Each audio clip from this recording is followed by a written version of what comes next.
What's up, listeners? It's me, Rob, here from the Bill and Rob's An Excellent Adventure podcast.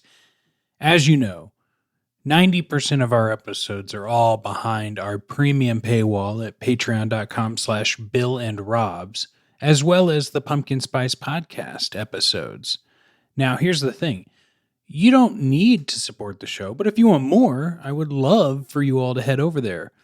I am giving you another taste of some of the episodes behind that paywall here with this intro. And of course, you'll probably hear this intro before the next couple of free tastes as well, because I would like you to check out our series from a few months back called Sibling Rivalry.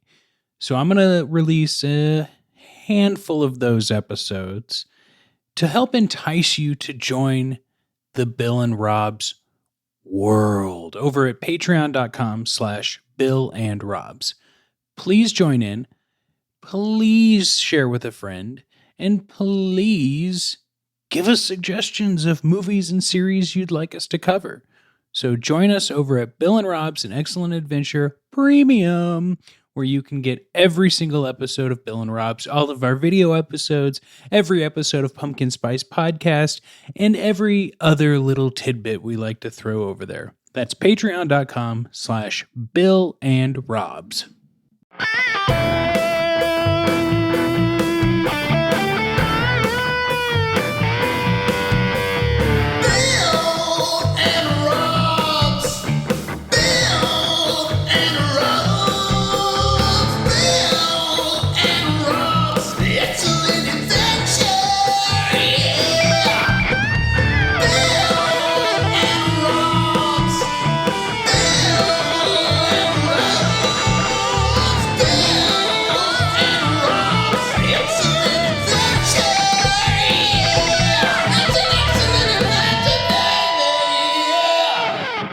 Welcome to Bill and Rob's An Excellent Adventure. I'm Bill Tilley. And I am Rob Schulte. Bill, we're back at it again. Here's the thing. Sibling Rivalry. Your genius brain brother? Whoa. Not brainchild. No. You know. We're on episode 3 of this season, series, whatever we want to call it. And I got to tell you, man, I love visiting the mind of Bill. Well, I will take that as a compliment. No matter how you meant it, that's what I'm going with. Being in the mind of Bill is much more exciting than being in the mind of Tom Sandoval. Oh, well, Yeah. I will definitely take that as a compliment. Yeah. Because you'd have to kind of have a rational mind to work with. And I think if you put it in perspective, like I feel like I'm Alex Grady stepping into the podcast ring, fresh and ready to go. And he's looking a little more like end of the match Alex Grady. The season finale of the most recent season of Vanderpump Rules was on Wednesday, Bill. People who don't know now know that I have a Vanderpump Rules podcast as well that you have guested on. And people can seek out that episode. Everybody should know because everybody should be listening to it because it's the best Vanderpump Rules podcast on the internet. Plus, it's just a hell of a lot of fun to listen to you rip this thing down. So it's great. And it's, you know, it's evolved, but like, man, this season 10 had such a scandal that like, it was the best of the best, really, in terms of like newer seasons for the show. But, you know, Bill, I just have to talk about it for a minute because it's been consuming me. And I think it relates to our podcast in the sense of like when you enter a world of a genre, like what that does. And whether you're a reality TV show or not, like I think people will find this interesting. Without getting into the gory details of it all, there was a scandal. A couple of cast members were having an affair with one another when one of them had been in a 9-year relationship with another cast member, right? You know, you might say standard fare for reality TV. They cheat on each other, they get drunk, they fight. But this is different because there was like so many minor details throughout it that like really made it even worse. But the worst detail as a podcaster about the show was that the scandal broke 3 episodes into a 15 episode season. So the whole time we are watching this thing through 90% of it, we're like, well, we know that's not true. And we know that's not true. So what world are we living in? We've got to contemplate the multiverse of Vanderpump Rules, of like the heightened nature of being on camera, but also like what you're faking as a false flag to get away with what you're doing behind the scenes, but it's also still affecting people, so they know and you know and other people on the cast know. Oh, it was tough. You realize what Vanderpump has done to you, Robs. It has put you in the Columbo mindset. You've seen the crime. Oh, now you're going back to see those one more things that everybody's questioning about on the way up. It's really strange. And, I was thinking of you just a little bit ago about this deal because, of course, we're friends and we talk about this anyway. But I remember when you had me on your show and I mentioned that one of the things that sucked me in was like, yeah, it's reality TV, but you quickly realize that this is who these people are. They're not acting per se. Mm-hmm. They know they're on camera and they're just doing what they do anyway.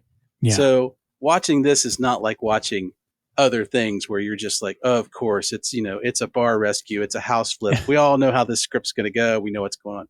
But no, you're looking and going, you've seen these people for 10 years now. Like this is who they are. And you just can't relate to it. And you want to relate because you see like, all right, they're real. They just live this weird Hollywood lifestyle. Yeah. And I'm thinking that's got to be tough for you. And then the other thought was, in your timey-wimey world that it is now, your Vanderpump podcast started well into the show. So your episodes are reviewing old episodes that are 7 years ago. In the off season. Yeah. Right. In the off season, you had started, that's where your genesis was. What are you going to do when those off seasons catch back up to this season? Are you going to have to cover all this again? Well, luckily I've decided to kind of like stop doing chronological order of episodes and just like, if I have a guest on in the off season, I get to pick the episode, right? And eventually I'll fill out those seasons. I'll do that sort of thing. But also like I've changed the podcast to be the ever evolving universe of Vanderpump Rules. So like, well, Tom Schwartz is going to be on that new William Shatner game show, Stars on Mars. So I'm going to cover Stars on Mars. Ariana is probably going to be on Dancing with the Stars. Ooh, Dancing with the Stars on Mars? That's a show I'd watch. See, what's happened is now you've slipped back into our last series of Marvel and you have basically become Uatu the Watcher. You're looking at all the multiverses at once. You're on the moon of podcasting, looking at all these things and bringing us the stories. Well, speaking of stories, you brought me a story this week, Bill.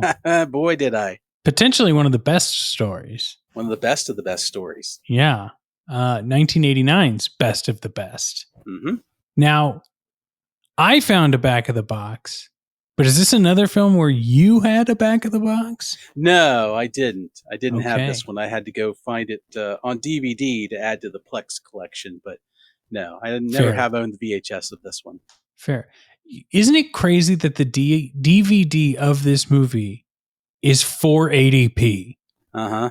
Like, just give me that Blu-ray re-release, folks. Yeah, I mean, you really think about movies these days, and like, I get that like Vinegar Syndrome and those kind of places will put untold amounts of energy into movies that are so bad.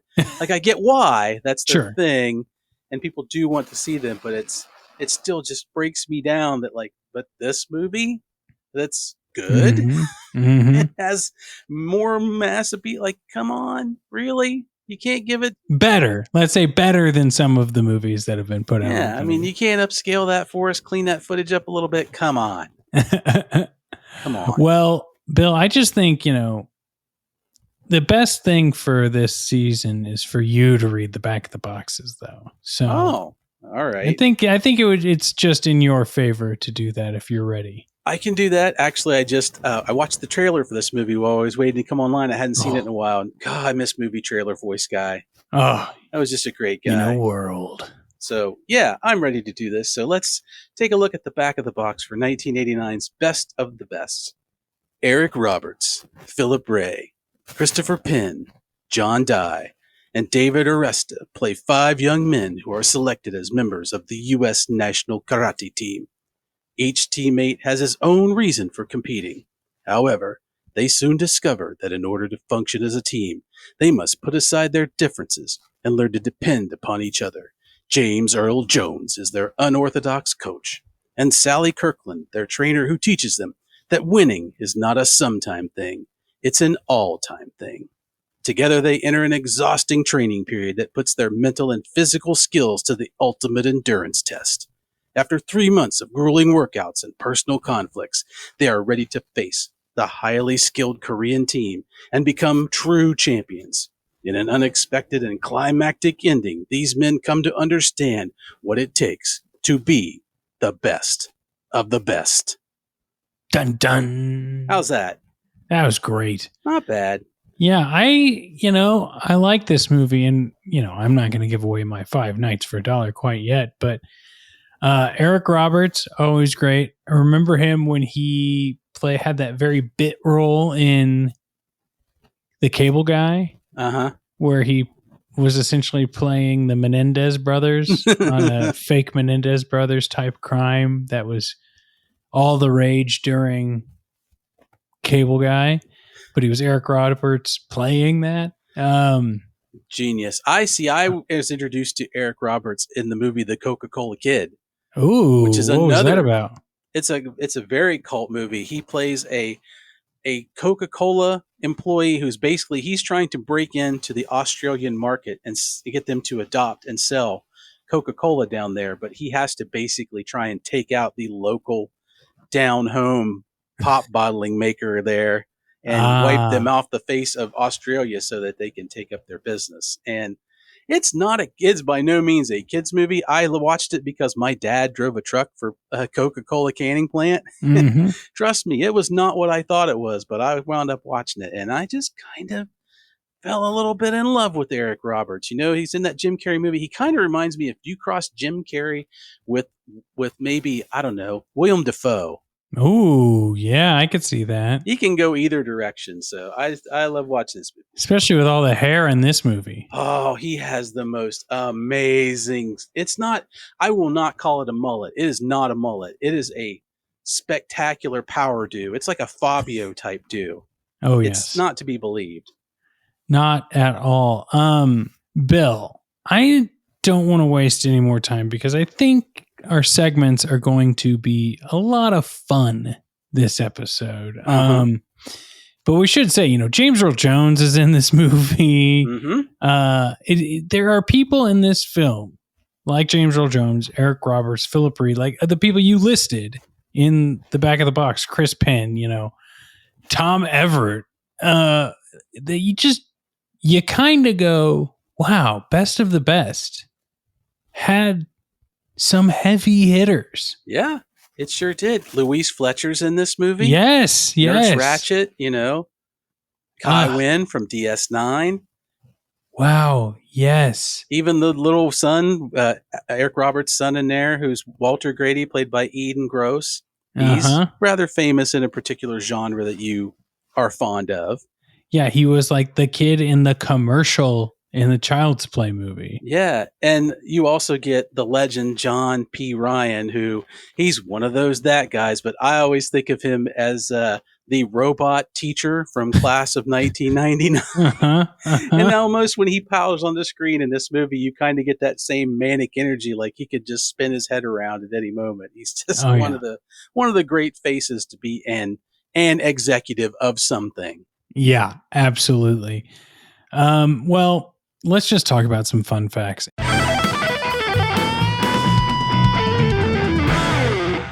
I'm just going to start us off. I think one of the most fun facts of this entire season is that this is our 3rd episode, and it's our 3rd movie that was released in 1989. Yes. What was going on in 1989 for you, Bill? I don't know. I hadn't even put those simple facts together when I saw your note about that to me, and I was like, oh, wow, look at that. But I don't know, man. I was it was the summer of Batman, so I don't know if some of that energy spilled over into the movie theater and everybody was just consuming movies because they were just in a ravenous mood. I don't know.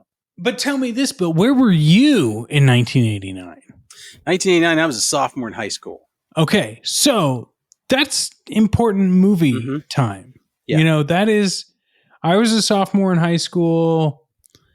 Well, let's see here. I want to see what movies came out in the year 2000. Nice. Yeah, it's always fun to look those lists up. Because I think that's important. It is. I graduated in 2003, so 2000 would have been sophomore year. Oh, yeah, and it makes so much sense now with the cursory search, Bill. And I do we're going to look at 1989 as well. We know 4 movies, including Batman. But, sure. American Psycho. Gladiator. Oh. Fight Club came out the year before, which is big amongst high schoolers who didn't get the actual message. And some who continue to not get the message. Traffic. Requiem for a Dream. Almost Famous. Memento. Snatch. I'm like realizing now how much this year actually affected me in terms of movies. Oh, yeah. One thing that I also would like to point out, I kept thinking like there's this new Dungeons and Dragons movie that just came out this year, 2023, Honor Among Thieves or whatever. I've heard of it. I was like, isn't there another Dungeons and Dragons movie? I was like, is it this? And yeah, year 2000. There was a Dungeons and Dragons movie. Yeah, we may have a list on our super secret list of potential series that may have something to do with that particular movie. Well, some others I'll just say real quick. X-Men, Aaron Brockovich, Final Destination, Coyote Ugly, Oh Brother, Where Art Thou? Like, this was a big movie. So now, going into 1989, Bill, so like, I also think this is, I'm sorry, like I'm on a bit of a tangent. We're talking about best of the best, but we're talking about movies. That's what we do. This is so interesting to me to just see where these things affect us. And so, 89. You got Batman. You got The Little Mermaid. You've got Major League. Oh, yeah. Dead Poets Society. Uncle Buck. Last Crusade, Roadhouse, Weekend at Bernie's, Born on the 4th of July, Honey, I Shrunk the Kids, Back to the Future 2, Do the Right Thing, Field of Dreams. Like, these are 2 exceptional years for film, but in totally different ways. Yeah, especially because I think once you get to be a teenager, and I can remember my taste didn't change, but now at that point, like I'm a little bit older. So I'm more able to not dissect the movie, but get into the movie. So these were movies like Best of the Best was top tier cable feasting for me. Those kind of movies I would just seek out in all ways. I didn't always get to see them in the movie theater because they weren't always playing. But 89 into the 90s, you're kind of sliding out of that cartoonish sort of violence and action movie into a more realistic's maybe not the right word, but more of a polished, somewhat more understandable. Actually, they want to make it more dramatic and more everything. We're not into the extreme 90s yet. We're not into the or the 2000s. It's just kind of it was a real sweet spot. So like those kind of movies that I was watching in high school, I will tell you, continue to this day to be the core movies that I would watch over and over again more than probably almost anything else on either side of it. Oh, interesting. Because they could really make an impact on me as a, young, as a teen, early teen, sliding in. You're trying to become an adult, and I was kind of an old man from the start. So, say it ain't so. Right, but you could look at, and you're 8 years old, and you see Chuck Norris kick a guy in the head, and you just want to run around and kick pillows all over the living room. But when you're 14, and you see Best of the Best, and you're like, I might want to take karate. I might want to take that Taekwondo. Could be something I could get into. Rob, I did. I took it in college. And because of things like this, because the images were in my head of like they're not crazy, but they showed you people doing things that are real. Yeah. In a dramatic setting, and that kind of took to me. So I wish I'd stuck with it. I didn't, but these were formative years, your teenage years. Things will really make an impact. Yeah, this was around the era that I had done some taekwondo as well. It makes a lot of sense. Mm-hmm. It was a hype in the area, in the world, in the United States, I think is what I'm Yeah, trying to say. and, But and I'm for sure, like, for me, I can definitely say, like, I could look at these movies and see like Eric Roberts characters, or even an everyman John McClane or something like that, and see things that, like, I want to be that kind of thinking in this kind. I want to be that kind of good person, or I mhm. want to be that kind of strong to stand up for what I believe in. And it's not make believe anymore; it's serious. You start to Mhm. become who you're going to be, and if you're lucky, like we were, you get some good movies in that time to show you the way. Yeah. And I think that's a something we can talk about even further as we go on. But Bill, I got to know another one of your fun facts. Well, this is our third 89 movie in a row, but I found out that there are four of these movies. There are three Uh-huh. sequels to Best of the Best. And Philip Ray is in every one of them as Tommy, and he filmed all four of them back to back to back to back. I did not know that. Wow. He rattled them right out. He became a writer for the last two. I think he directed the last two. I was like, you got to be kidding. Can you imagine, just you did four of the exact same film in a row? And this isn't like low budget, movies like Bruno Mattei, Philippi, where you could, Strike Commando 2 or whatever. Yeah. These are American productions and things like that. And it's like, wow, you played the same character for, like, I don't know, what, 3.5, 4 years straight. Talk about TV show, like Yeah. imagine being Dwight Schrute now. The thing is, I don't know if it makes the impact it does. I'm sure it does for the actor, because that's long running things. Uh-huh. I guess the legacy is that there's so much streaming stuff. I don't think you get quite typecast quite as easy, but I can't imagine or a Frasier, he basically played the same character for what, almost 20 I think years. he has the record of playing. Yeah. And now they're going to Yeah. do a reboot of that. Or not a Yeah. reboot, but a continuation. Like, Yes. Yeah. So the streak continues. It's quite the accomplishment. So here's to Philip Ray for grabbing the ring and running with it. well, on the same lines with Philip, Kane Hodder is in, Oh, I think, there's four. Yeah, you just said it. There's four. I think Kane Hodder was in 3 of these movies. Of course, most horror aficionados will know Kane Hodder is probably the most popular person to portray Jason Voorhees. But he plays like a different character in each movie, but I love the idea that it's potentially just the same guy who gets his ass kicked and just comes back and has like a new profession. Like he's the yeah. drunk in the bar that accidentally like punches his girlfriend in the movie. He's like a white supremacist in a future Oh one. my So gosh. you could totally see that guy being that guy. Yep. And he's like a security guard in another one. And it's like, I can see this lineage, or like they're all cousins or something. Yeah, I think I'd make a hilarious concept for a comedy where that just happens, and like, I got to make a new start, and it just totally, again, John McClane's it's how can the same shit happen to the same guy twice? Yeah, yeah. And it just follows him around. That'd be awesome. Well, what's your other fun fact?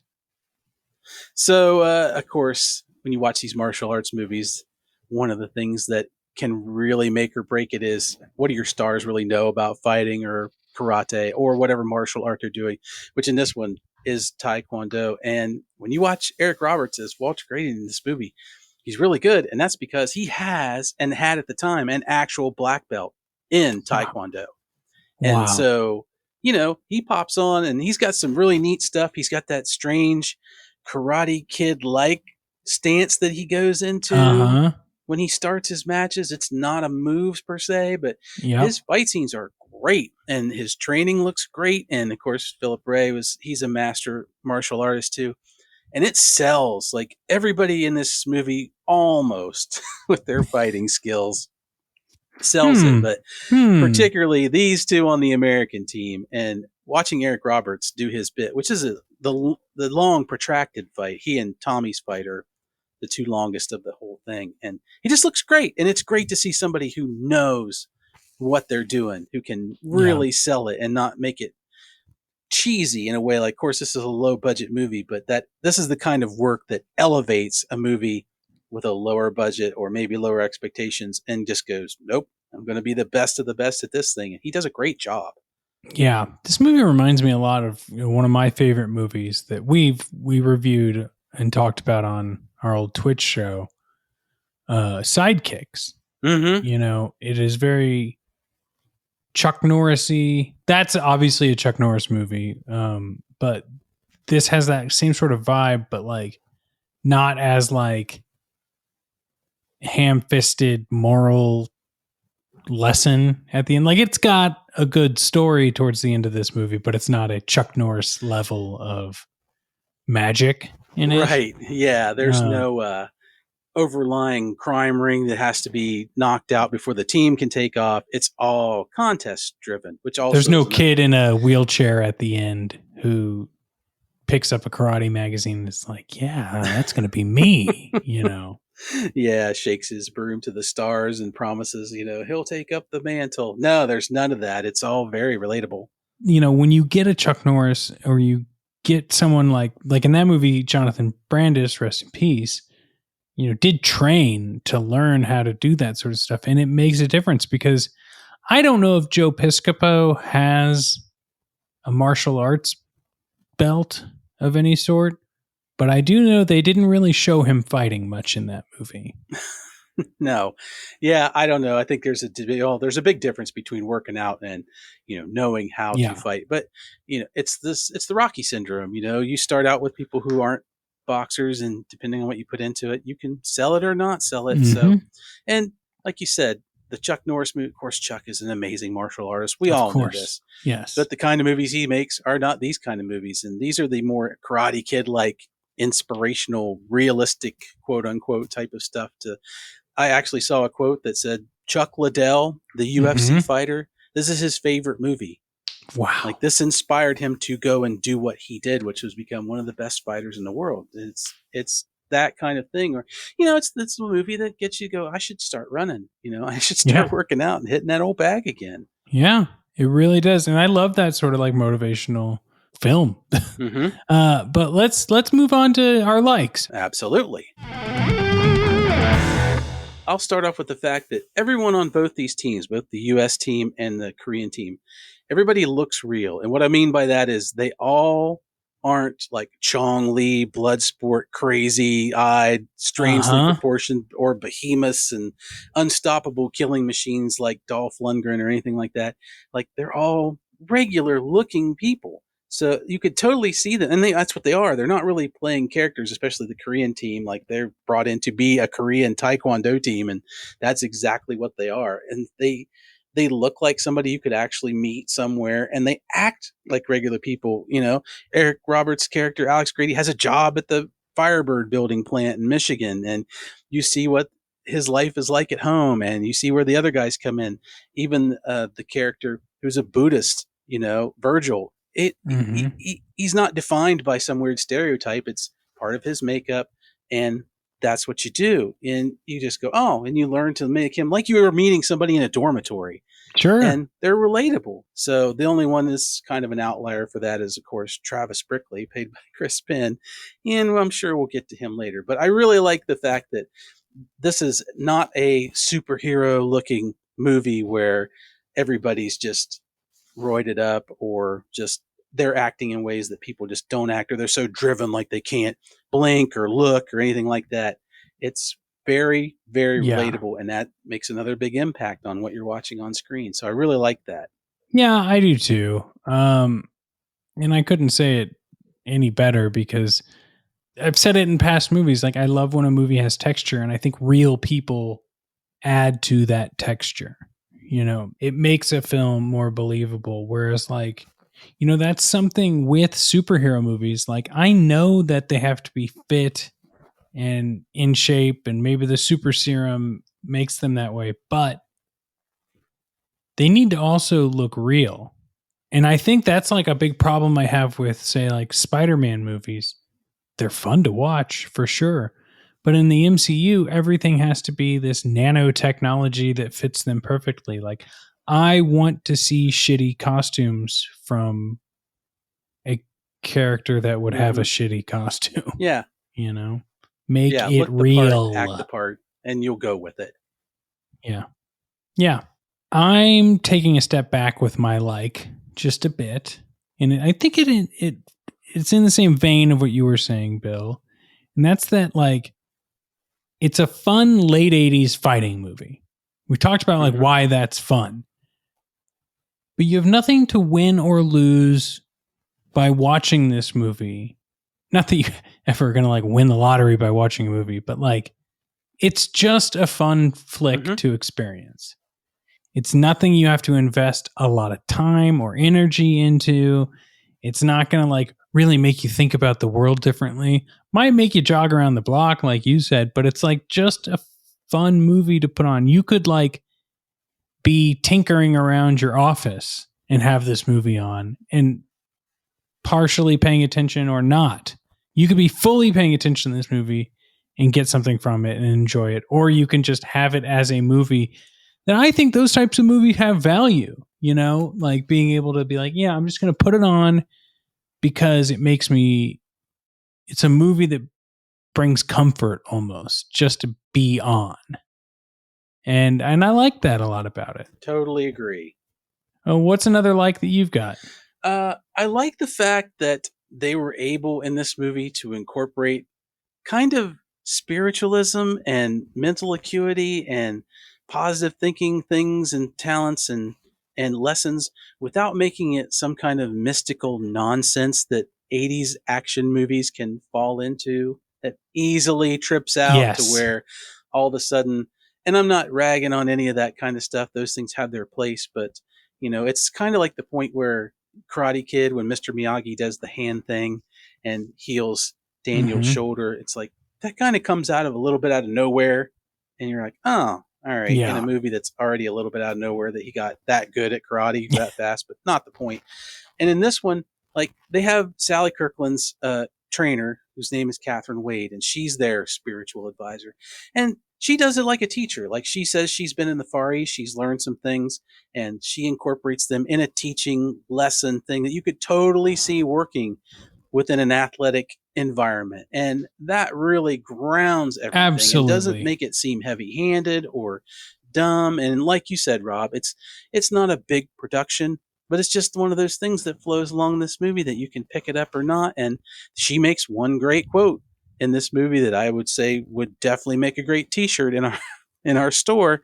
You know, winning isn't a sometimes thing, it's an all-time thing. And those little bits, like, they stick in your head. And that I think it's really great that they didn't chintzy that way. And I don't know, I guess also maybe because I don't feel like it's so much a thing where they brought her in. Of course, she's an attractive lady, and I'm sure that's part of this thing for something for the people to watch in this movie. And she's not Asian or, you know, Middle Eastern or anything like that. So I don't know if it feels like it's appropriation that she's doing it. She's saying she's done it as a teacher. So that I like. This is kind of like the best you could do with this concept in 1989. And I really like that they didn't make it just over the top nuts, that she didn't run out in the middle of the thing or do some weird kind of point and focus your power that causes something to fly across the room or anything like that. So good on them for that. Yeah. And I think that at the end of the day, what is she teaching them? How to meditate and think about things.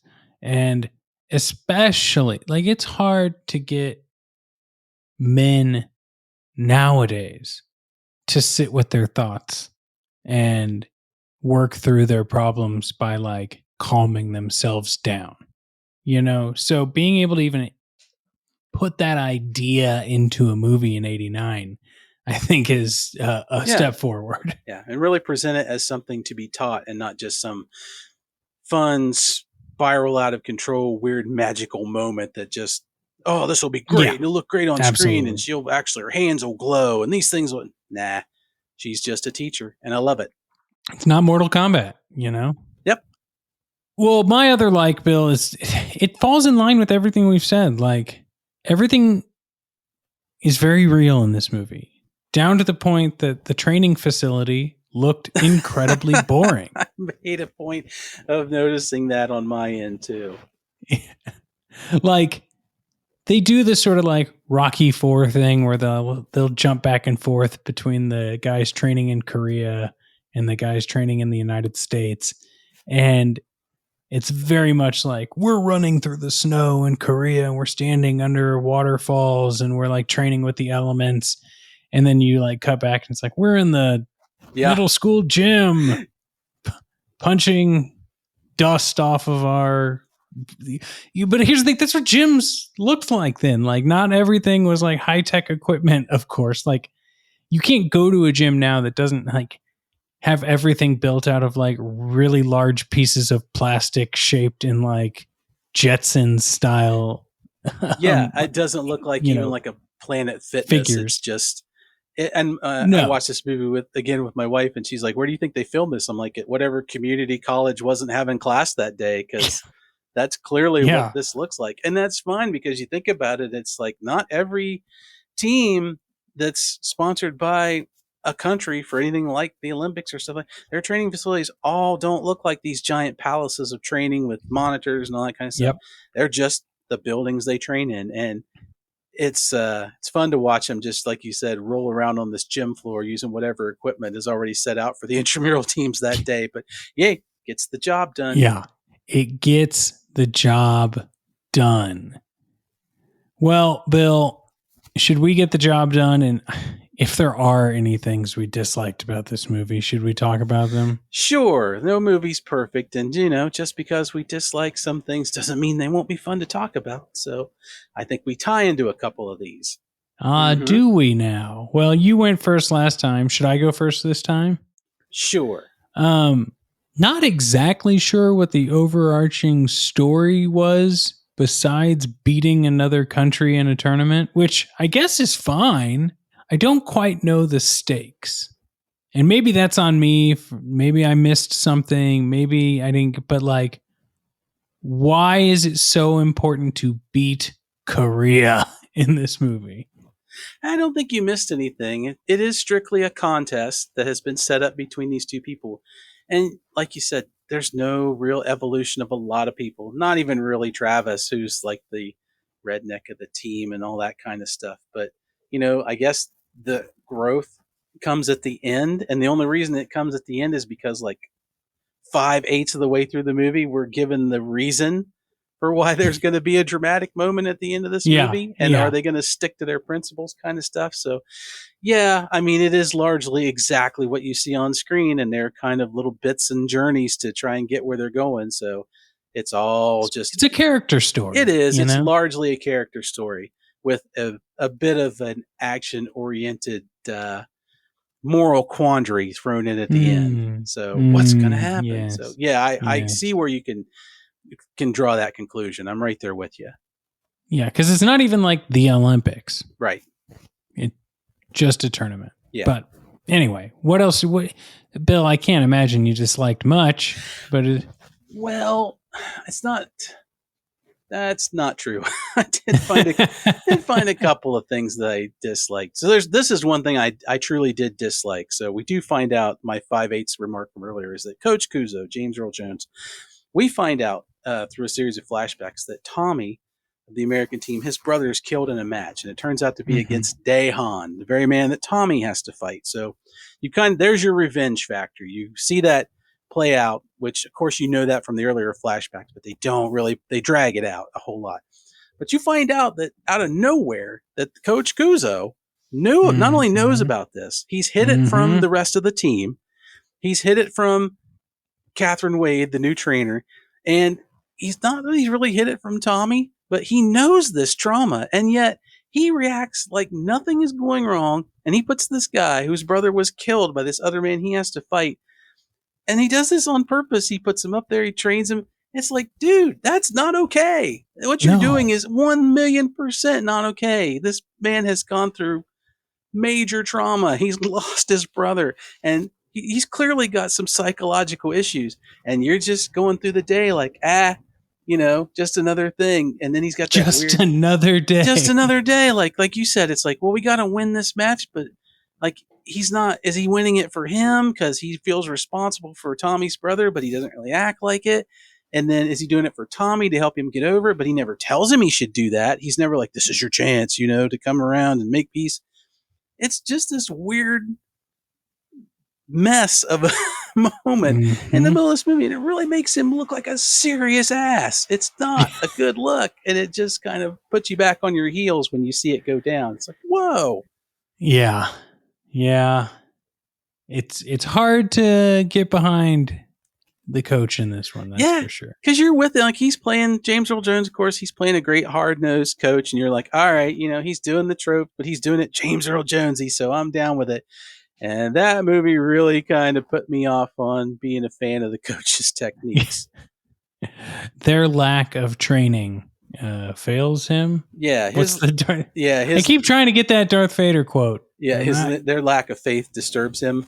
Yeah, their lack of training disturbs him. Yeah, his lack of empathy at all for other human beings is what kind of knocks me back. And there's disturbs a couple of moments else. for that. And I will bring one up before the end of this episode. Awesome. One of my, I guess the other dislike I'm writing down to talk about is it's related to my first dislike.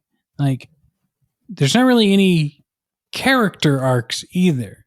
Like you said, we get some information about 5/8 the way through the movie that inform like why it might be good for this person to win or make them feel better or whatever.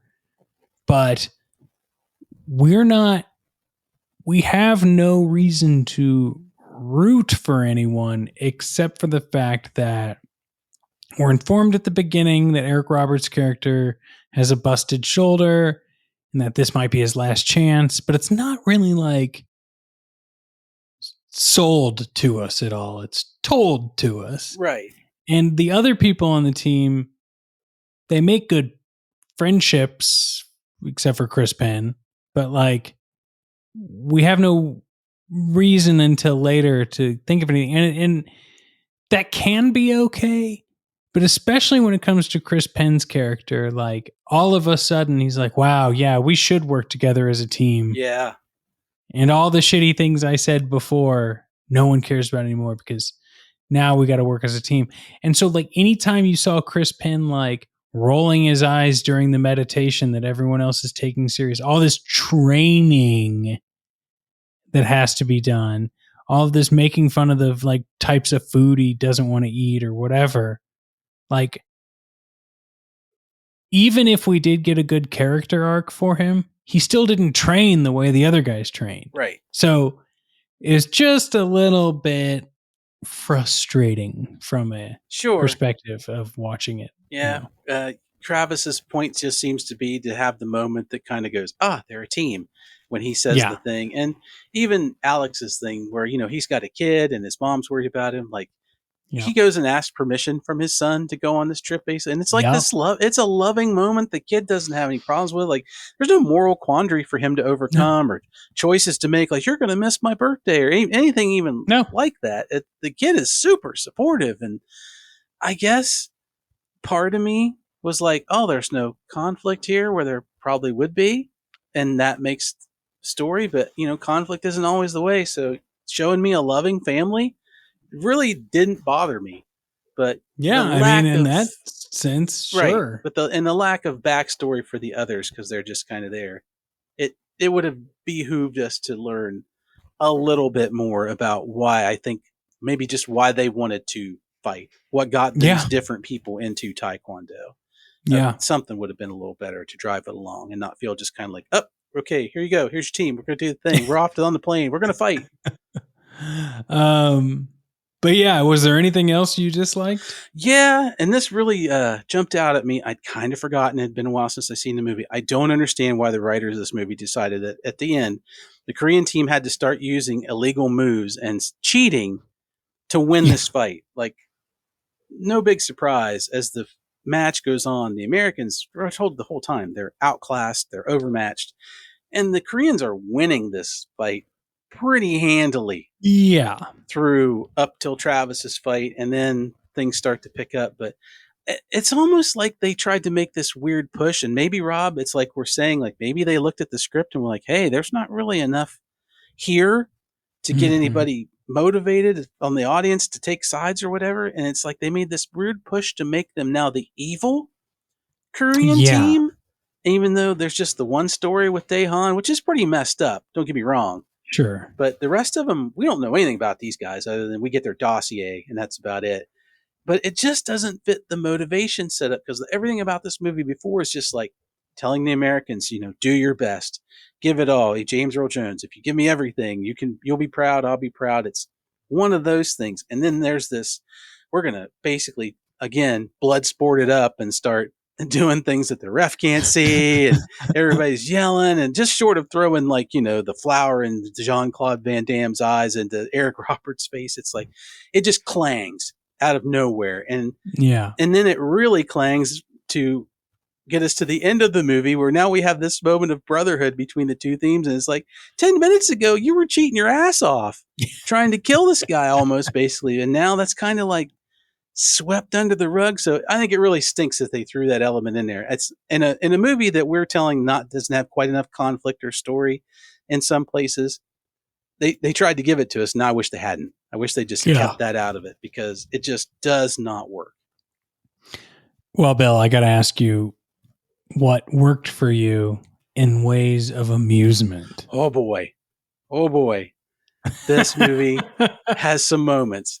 And let me preface this by saying this is not a weird slapsticky, like this movie's not trying to do that kind of stuff. It's not, again, one of those It's taking itself very it's taking serious. itself very seriously.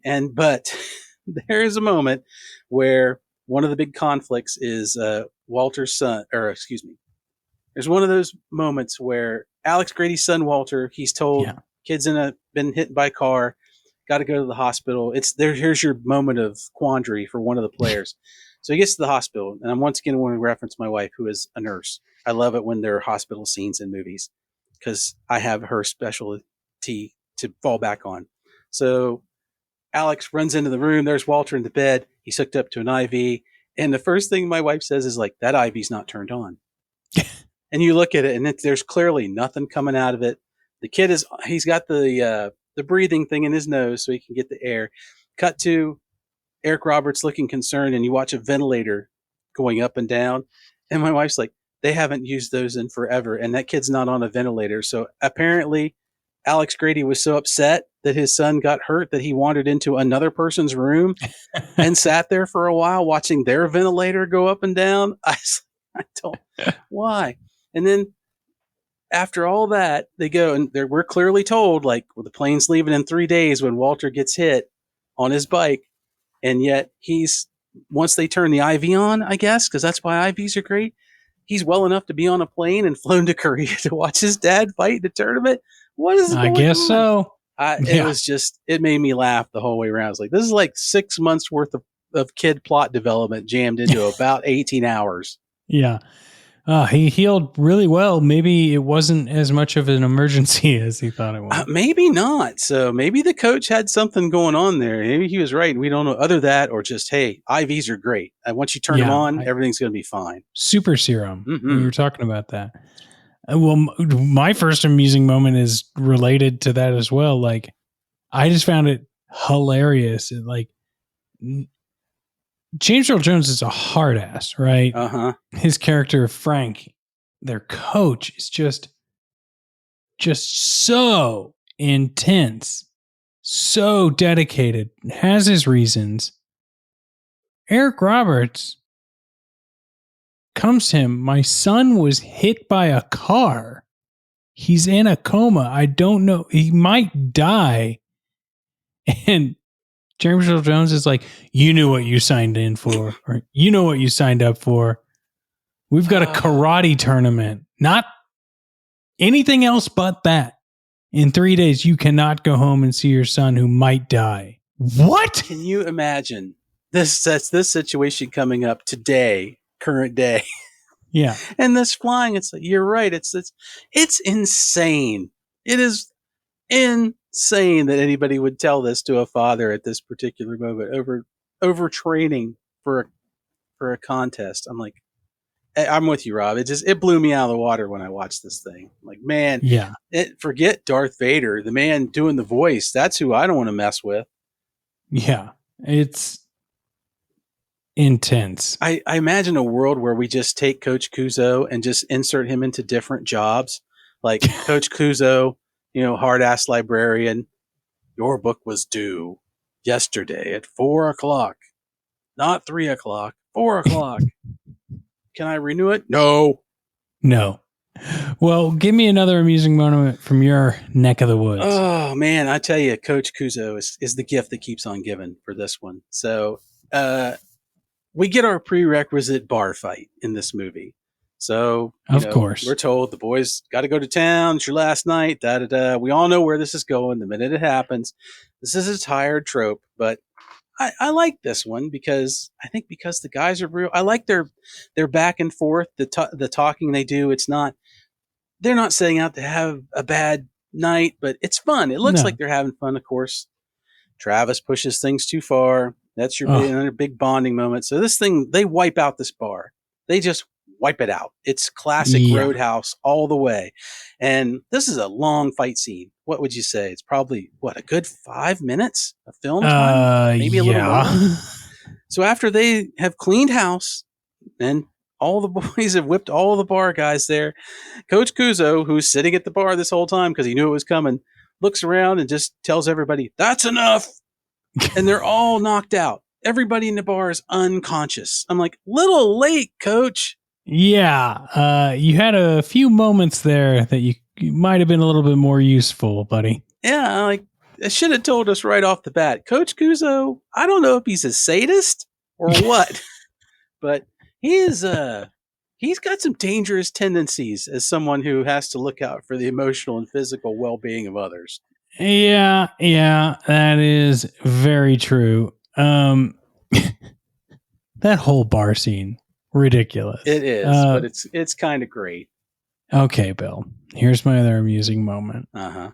Chris Penn, Travis, being selected as one of the top 5 taekwondoists or martial artists in the United States. It feels like it was a blood sport thing where we get the guy from the Revenge of the Nerds who's like brute force. But this isn't brute. This isn't just general fighting. This isn't like bring whatever style you want. This is Taekwondo. And Chris Penn, unfortunately, doesn't seem to be like, he's not like completely out of shape by any means, but he is not in shape the way these gentlemen are. And he's a total asshole. He's dumb. And he doesn't want to participate in all of the training that needs to be done to do this. So why was he chosen? I don't know. He is not one of the top 5 martial artists in the room when there's only 5 of them in it. He's not good. He's not. All your points are exactly on the nose. And even his character, it's not endearing. It's not redeeming. He's just an ass. We have no reason to think that he's good or like, is this way for any sort of reason? Yeah. Like, is there something we're missing? Are we going to find out what this is all? Nope. This is just who he is through the whole thing. And I do know for a fact, I looked it up, he, not a martial artist, and was given his training for this movie. And it clearly shows that he is not up to the level of the rest of the team. But this is the character they wanted. And I got to say, he is really great at playing somebody you hate. But I don't think they really should have wanted us to hate one of the guys on the team, because you're really kind of rooting for him to get his ass kicked the entire time, which is counterproductive to winning a large Taekwondo tournament. And also, like, he wears his 10-gallon hat into the tournament.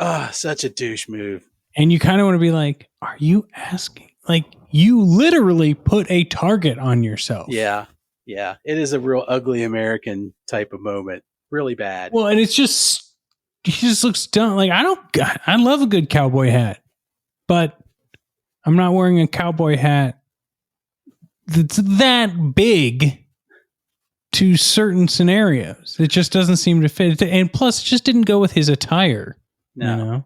No. Chuck Norris isn't wearing his Texas Ranger cap onto the dojo. You know? No, there's none of that. It's just ridiculous. I think they just got lost in the character and went, this is who he is. And that was it. Yep, that makes sense. Chris Penn showed up on set and he's like, I'll do it. And they're like, okay. Well, Bill, did you have any other amusing moments?